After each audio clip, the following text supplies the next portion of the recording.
Welcome, guys, back to. Ooh, I need to start keeping track of what episode numbers, though.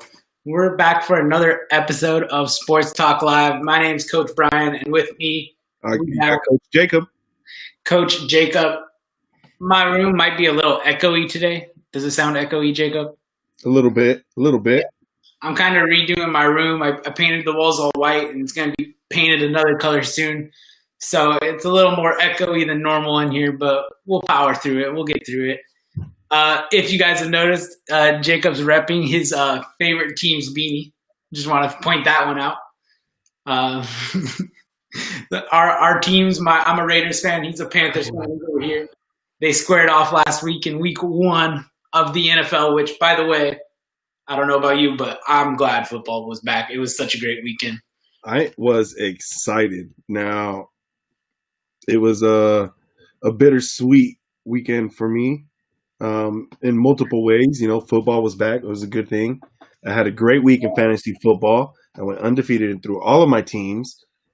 But real life football is what matters.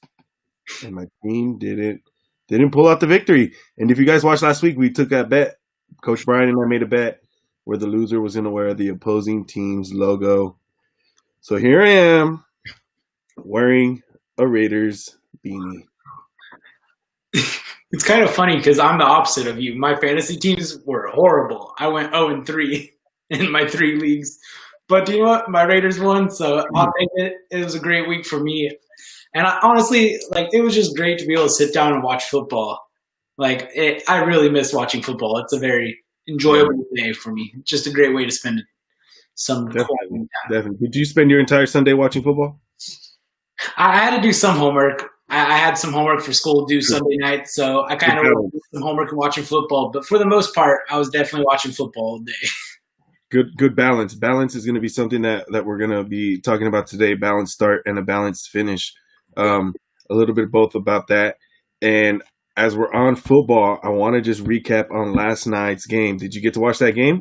Dude, the Browns and the Cincinnati Bengals had a shootout. Let's talk about balanced starts and finishes here because some teams started off, I don't know, it was a little rocky at first. I mean, both those teams week 1 on last Sunday, they both came out and they did not look good. I mean, the Browns with Baker Mayfield, against the Ravens, they just looked horrible. They really did. And the Bengals looked inexperienced. But last night, I think we saw a better version of both quarterbacks. I agree. I have Baker Mayfield on my fantasy team, and I'm glad I benched him week 1. And now I'm kind of feeling like I may have wanted to start him this week. He put up a good amount of points. And, so by the way, I'm wearing this shirt for you. It's my Sandlot. You're killing me, Smalls, because you're making me wear this. You're killing me, Smalls. I can't stand that I have to wear this thing for an episode. But so Sandlot's one of my greatest sports movies of all time, by the way. It's my all-time favorite. So last night's game, though, it was who would have thought Kareem Hunt was able to put up the amount of points, fantasy points, and do the kind of work that he did. You know, he did kind of vulture from Nick Chubb. I mean, I'm not shocked. I mean, if we saw a little bit last year where Kareem Hunt came in, and I mean, he's still I would argue he's a top 10 running back in the NFL. It just happens the Browns also have another top 10 running back on their team. Yeah. They're just very good. And you know what? We've seen teams be successful like this. I mean, the Falcons with Freeman and Coleman, they were both dangerous together. Even your Panthers, if you go way back, it was Stewart and Williams. We've seen the Saints with Kamara and Ingram. Here's a throwback. Do you know who the original duo for the Carolina Panthers is? Ooh, I'm not up to date on my Panthers knowledge, so I do not. Yeah, you were probably just a baby. But the last time not the last time, but the time previous to that the Carolina Panthers made it, the running backs were Deshaun Foster and Steven Davis. Do you remember those names? Never even heard of either of them. Oh, man. But real quick, while we're talking about running backs, I want to get your thoughts on Josh Jacobs. What do you think about Josh Jacobs? Oh, don't get me started on the Raiders right now. But I want to know your actual opinion of Josh Jacobs. I'm very biased. I like the guy. I like the guy a lot. I think he's a great running back, and I think he was a good addition to that offense. I think he's definitely a cornerstone that they need to build around for now. You know? Yeah, for sure. So, I mean, I think he has upside of being a top 5 running back in the league. I really do. oh yeah, I think so. When you watch him run, it's just like tacklers, like they just bounce off him. It seems like it's crazy. Like the first guy never gets him down. Yeah, I don't know if you saw the few plays where he got hit in the backfield, but that's different. I'm just kidding. I'm just kidding because he had a great game against the Panthers. He had a really good game. I think he had how many touchdowns? 3? Yeah, 3 touchdowns. Yeah, 3 touchdowns. So he was doing well. And again, if they didn't have him, I don't know where they would be. You know? Yeah, no, he's definitely a huge part of the entire team on his back, but he's definitely he has a heavy workload. That's for sure. Yeah, I'll be excited to watch him all season. So it's been an interesting week in sports though. We also had some pretty crazy upsets in basketball. Dude, let's talk about basketball real quick. Let's talk about the Miami Heat before we get into the game. You want to talk about? Dude, I saw something the other day. The Miami Heat are 10-1 in the playoffs. Yes. Dude, that's insane. Who would have thought the Miami Heat would come in and be 10-1 in the playoffs? I know. That's wild. I didn't expect it. I think I started a bracket, and I think I had them going out I think I had them going out in the first round, I think. Wow. I mean, we even have a Bam Adebayo. He had that insane block. That dude's such a talented center. He really is. Yeah, there's a lot of conversation if that was considered the best block of all time. I mean, and they're comparing that one. In recent memory, I would say it's up there. And they're comparing the LeBron James block. Mm-hmm. That's why I said in recent memory, because there's the other block that really can be. In my opinion, LeBron James got away with a little bit of goaltending on that one, so I'm giving it to Bam. You know what? I'm okay with that. I'm okay with that for sure. And then let's talk about your favorite team right now. Who's your favorite team right now? I want to hear you say it. In basketball? You're a Nuggets fan right now. I know you are. No, I'm a Nuggets fan right now. You're probably a Nuggets fan. I wouldn't mind seeing them defeat the Lakers. I think that'd be so fun to see the Nuggets go into the finals. If the Nuggets aren't your favorite team, who's left? Who's your favorite team? Who do you think has it? I want to see Miami, Denver in the finals. I'm with that. I think that would be a great finals to watch because they're two teams you didn't expect to be there. Yeah. And I think that's just what makes sports, that like anything can happen, that type of thought process. Yeah, that's for sure. This bubble has definitely changed the thought of playoff basketball. For sure. And I mean, you brought up the bubble of basketball. Baseball actually just announced for their playoffs, they're going to be doing their own version of a bubble. So there's 2 leagues in baseball, the American League and the National League. Yep. I believe the American League will be playing in San Diego, and the National League will be playing in Texas, Arlington to be specific. And then with the World Series ultimately being in Arlington, which is interesting because they said they want to try having fans attend, but they think they could do it in Texas, but the games in San Diego are likely to be told no by California. So it's interesting that they picked California as a location if they're attempting to have fans, which that's a separate discussion if that's smart or not. I'm sure we both have our own opinions on that, and we'll leave that as something separate, but it's just an interesting choice. Yep. That's interesting. I'm interested in seeing how that plays out for them. I think a bubble is probably the way to go. And I like the idea of having both conferences in different areas, but I don't know. We'll see. We will see. It'll be interesting. It'll be a fun playoff baseball to watch as well. I think. Yeah. That's another one of those anything can happen type of situations. And baseball's always been like that, though. Yeah, I think that's my favorite part about baseball playoffs is like I feel like in baseball more so than the other sports, you don't necessarily need the most talent to win. Like in basketball, you're at a clear disadvantage if you don't have the most talent. But I mean, in baseball, that's not always true. I mean, we're watching Mike Trout, one of the greatest baseball players to ever play. Like he's literally going to go down as a top 3 baseball player all time. And like, I'm not willing to discuss that with anybody. He's top 3 all time already, and he's not even 30 yet. But he's been on one of the worst teams this whole decade. The Angels are absolutely horrible. So it's just crazy to see in baseball how you could have one of the most dominant players of all time to play the sport, and his team just has done nothing since he's been there. Yeah. Speaking of somebody you can say has done nothing since they've been somewhere, there's a lot of controversy going around about Giannis. Ooh. Just been named MVP, though. Yeah. I mean, that's interesting. So you have to remember it's a regular season award. This is a guy, talk about a balanced start. You know, he had a very good starting off. He started off strong. He made sure he did what he had to do to prepare for the season. He obviously got himself in MVP contention. You know, he finished off strong as an individual performance, but just when it matters. When it mattered, he fell short. The team fell short to Jimmy Butler in the Heat. Yep. And, you know, he wins the MVP, but, you know, I think this was the year where everyone was thinking he was going to win MVP and win the title. Yeah, I mean, it's kind of crazy. It's one of those. I bet you know he's happy that he's there, but I wonder how he's feeling right now. Do you think he's a free agent this year, right? Yeah. So do you think he stays in Milwaukee? Not being biased, because I know you'll probably say like come to Golden State, but not being biased, do you think he stays? I don't think honestly, I don't think he's the best fit for Golden State. But he's now on the list. He's now on the list for back-to-back MVPs. You know, there's not many on there. I think I don't know how many exactly, but there's. Has there ever been a team where 2 back-to-back MVPs were on the same team? I don't think so. That would be interesting. I don't think so. Not that I'm looking at. Nope. Oh, so.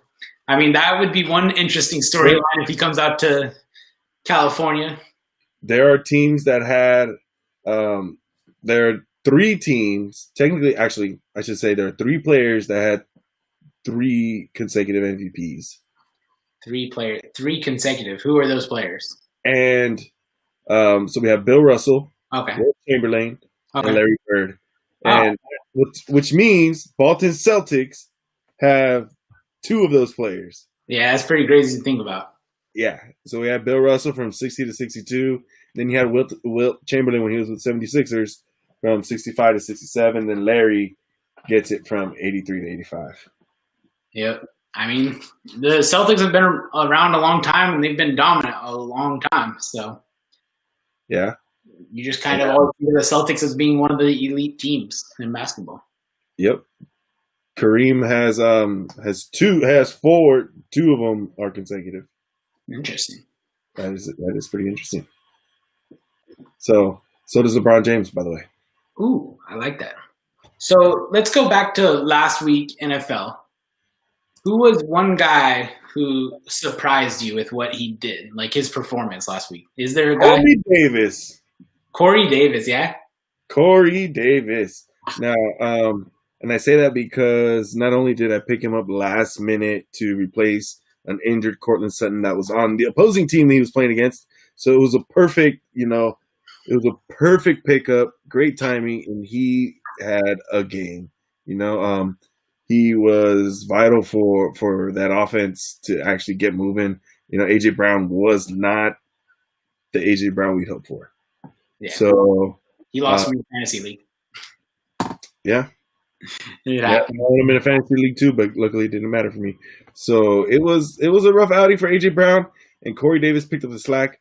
If you played Corey Davis, you are a fantasy genius, just like me. Oh, I think one guy that really surprised me was, actually, I want to say an entire offense. The Falcons' offense.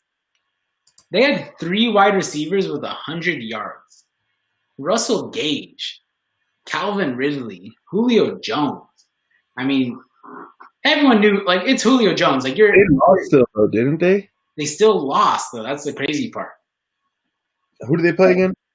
Oh, that's a good question. Oh, no. Did they play the Saints? No, that sounds wrong. Who did the Falcons play? Here, I'm checking right now. They played. Well, They played Seattle, the Seahawks. oh yeah, that was quite a shootout. Russell Wilson. Let Russ cook. Did Russell Wilson throw for 4 touchdowns? Yep. So Russell Wilson looked dominant. I mean, I don't think anybody was surprised by the talent Russell Wilson has. I think we've all known he's an elite quarterback. It's just the Seahawks are usually such a running heavy team, you don't really see it. So, yeah. I mean, I'm excited to see this new Russell Wilson that's just throwing the ball over everyone. It was fun to watch. I mean, that Seahawks-Falcons game was a shootout. The Falcons play the Cowboys this week. That's probably going to be another shootout. Two teams with questionable defenses who both have really good passing offenses. So, yeah, is there a game you can't say your own team that you're interested or that you think is going to be a good game coming up? Is there any that you're interested in watching? Other than the Raiders, Falcons, Cowboys. I mean, that's going to be a shootout. I love watching shootouts. They're always fun to watch.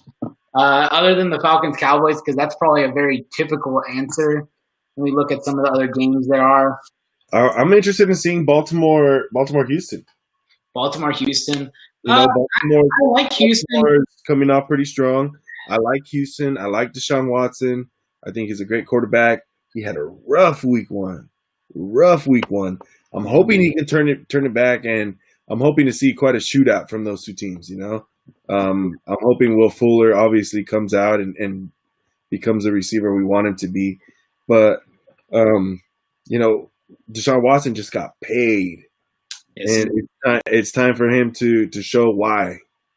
It's time. So let's see what he does. He's going against back-to-back, MVPs pretty much here, or you know what I mean. It's not a tough 2 weeks start, but I like that Houston team a lot. I like Deshaun Watson a lot. I mean, I remember when Deshaun Watson was getting drafted, it blew my mind that he wasn't the first quarterback off the board. I mean, when he was in Clemson, he was dominant. He won that they won a national championship, right? I believe so. And they won it in dominant fashion. They had that undefeated season or near undefeated season. I'm not sure which. I'm not the best at following college football. But, I mean, Deshaun Watson was so good in college. And to think that Deshaun Watson and Patrick Mahomes, neither of them were the first quarterback drafted that year. Do you know who it was? Mitchell Trubisky. Oh, that's kind of mean of me, but Trubisky in Chicago. I mean, even Trubisky didn't have that bad of week one, though. No, he didn't. He looked really inaccurate at times, but it's interesting though. I wonder what the Bears were thinking when they traded for Nick Foles and gave him a huge contract, and then said, "But you're still going to sit the bench." Well, I understand why, because if you're that front office, if you're not playing Trubisky, you're admitting you messed up. Yeah. They took him with a high pick. They want to give him every chance to succeed. So they're not ready to say they messed up and took Trubisky over Mahomes and Watson yet. So they want to give him another chance. So I think it's Trubisky's job until he loses it. And then when Nick Foles takes over. Yeah, we'll see. We'll see how that plays out. In recent news, CJ Anderson decides to call it quits. Retired? Yep, hanging up the cleats. Dang. I mean, that's not really too surprising. I mean, last time we saw him was 2 years ago when he came up with the Rams. And he had a great postseason, but he didn't look like the same CJ Anderson that we all knew. No, he didn't. And George Kittle still ruled out for week 2. He's announced. Sorry for the fan. He's out. So A.J. Brown was announced out for next week today, so your Corey Davis start might be looking even better for this week. Yeah. How about this one? The Rams and wide receiver Robert Woods. Yep. They just signed Cooper Kupp to a big deal last week too. So they believe in these guys. They believe in these guys. So yeah. I'm interested to see how this dynamic of this team, is going to play out, because I was expecting. I'm expecting it to be very pass heavy with Austin. Or I'm sorry, I just Austin. I just the wrong player. Cam Akers coming in, right? He's the rookie that they brought in. I almost said the other LA team, but with Cam Akers coming in, and they're giving these two guys huge contracts. It seems like they want to go more of a pass type offense. So can Cam Akers fill in that previous Todd Gurley role? Can Malcolm Brown do that? So I know they're kind of sharing it right now. I don't know. I feel like they're going to become a pass team. But here's the real question. I don't think it's if those two guys can fill in Todd Gurley's role. But sorry, I am getting messages right at the same time. But can that awesome quarterback who's always been on the fence, Coach Sergio would be so mad. But can Goff do it? Can he be that guy that drives these guys in the right direction? I mean, we saw Malcolm Brown come out and have a dominant week 1. He's looked better than he has in a while. He hasn't always been the fastest guy, but he looks like he slimmed down and he looked a little faster week 1. And I mean, Cam Akers, I'm excited for him, but Malcolm Brown just looked like the better running back week 1 for them. So we'll probably definitely see him get more chances than Cam Akers again week 2. And Jared Goff, it just goes back to that same question we've always had with him. Can he take that next step? I think Jared Goff and Derek Carr are in similar situations where we know they're solid. We know they can do the job. But can they really get over the hump? Can they really get to that next level where they can lead a team there? Because we've always seen Jared Goff have certain moments where he's really good. And they've always talked about how the head coach could talk into the player's helmet for 15 seconds. So when the Rams are in fast pace and the Rams coach Sean McVay is in Goff's ear, they've always talked about how good Goff is. But when a team slows down Goff and he's not able to hear Sean McVay, they talk about how he struggles. So I would really put Goff and Carr in similar levels where they just both need to get over that hump and take the next step if they really want to be considered elite. Yeah. It's going to be interesting to see how this plays out and how this team develops over the next couple of years. So, the Rams, they're always have really good potential to be like a great team. And, they're always back and forth. You know what I mean? Some years they're really good, and some years they're on the fence. So, I like where that team, the direction that they're going. I'm wondering how it's going to be, though. It's going to be fun. It's a fun season to watch. That's for sure. In other news too, Marlon Mack injured reserve. He's done for the season. That means Jonathan Taylor, who I drafted, his stock just goes up. Yep. So I am not happy that Marlon Mack is hurt, but I am glad that I am going to see the benefits of that. Oh my God, it does not sound well. Yeah, no. And I mean, it sucks to see that kind of stuff happen. We had a couple, even like Blake Jarwin of the Cowboys, who was projected to be a pretty good tight end for them this year. He was kind of a breakout candidate. He happened to go down with the torn ACL week 1. I mean, you can even throw Michael Thomas with his high ankle sprain. Like, you don't like to see those things. We wish every player could be healthy, and we hope they all get well soon. Real quick, though, I kind of wanted to – you're a Panthers fan, I'm a Raiders fan. Besides the game, I just wanted to talk about things like you have things you took away that you could be optimistic about your team with. I have things that I'm optimistic about the Raiders with going forward. So, one for me is Henry Ruggs. I mean, he looked impressive until he got injured. He didn't really do much after he got injured, even though he stayed in the game. But before that injury, Henry Ruggs was looking like a playmaker and I don't know what you saw, but I was pretty excited for what the future may hold for Henry Ruggs. Yeah, it might be a little early to start calling him a playmaker right off the bat, but I'll tell you that he is fast, and he did look like he was gonna have a hot start, And he started to how many did he catch? Do you remember? Oh, here, I'll pull up his stats. I can't remember how many, but he had a good start, and it would have been really interesting to see how it would have played out during the rest of the game. Yeah. For the Panthers' sake, obviously it was beneficial for him not to be on the field. So that was a little bright spot, you could say, for sure. He shows flashes of potential, and he has the ability.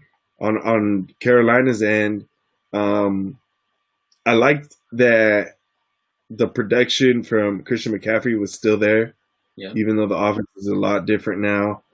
Our receiving core has not that it didn't already, but now it has this even more of a threat of deep balls, and these long passes happening because of the speed that we have at our receivers, and because they're maturing a little bit more, they're getting better at route running as well. So Robbie Anderson was a good addition. What's that? Robbie Anderson was a good addition. Yes, he was. Robbie Anderson proved, right off the bat that he was going to be a playmaker for us.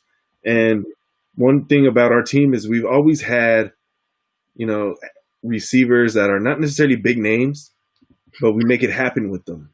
So this is finally a year where I'm not saying Robbie Anderson is a big name, but he's a known and a respected receiver for what he can do. DJ Moore is finally coming out and his route running is getting really, really good. He has a lot of potential. And then Curtis Samuel, he's a guy who's a young guy, and a lot of teams were proposing trades, and Carolina rejected a lot of them. So our receiving core is young. We have a Nighter who knows what he's doing and can teach them some things. And I'm interested in seeing where this passing game goes. I think that's going to be the cornerstone, not the cornerstone, but that's definitely going to be a factor of how successful the team is our passing game. Because without Cam, we got Teddy Bridgewater now. He did move a little bit, not much, which is good. He looked like a different Teddy. He looked pretty calm. Yeah, I would agree. Which I liked. I mean, he's a veteran presence. So when you bring in a veteran presence, especially with your young receiver core, you hope he could bring that steady kind of consistency to the quarterback position. And honestly, he impressed me. He looked better than I thought he would. Yep, definitely. And that kind of plays into the next thing I wanted to say real quick is when I talk about the Raiders defense. There's some things I took away that I liked about the Raiders defense, and there were some that I didn't. So our best middle linebacker went out with an injury, and you can noticeably tell the difference from the defense before that happened and after. And most notably is the lack of pass rush. I mean, Teddy Bridgewater, part of the reason he was so calm is he had all day in the pocket. Yeah, getting almost no pressure on that quarterback. So I think the parts outside of that looked good. I think our linebackers looked improved. Our corners looked improved. But without the pass rush, I mean, it's going to be hard for them to actually improve upon what happened last year. I think Jonathan Abram looked amazing, though, number 24. I think he's going to be a real talent the more he plays. All right, enough about our teams, Brian. Enough about our own teams. I know that our live streams are now going to be cut down to about 30 minutes an episode now. So I want you guys to feel free to please follow us on YouTube, follow us on Facebook, find us on Instagram, follow all of our social medias. Keep a lookout for our virtual programming. We have a virtual town hall that'll be airing a little bit later on this evening. If you'd like to catch up on that. Brian, did you want to add something? Yeah, I was just going to say on Facebook, we are FCF Monterey County, or the First Tee of Monterey County.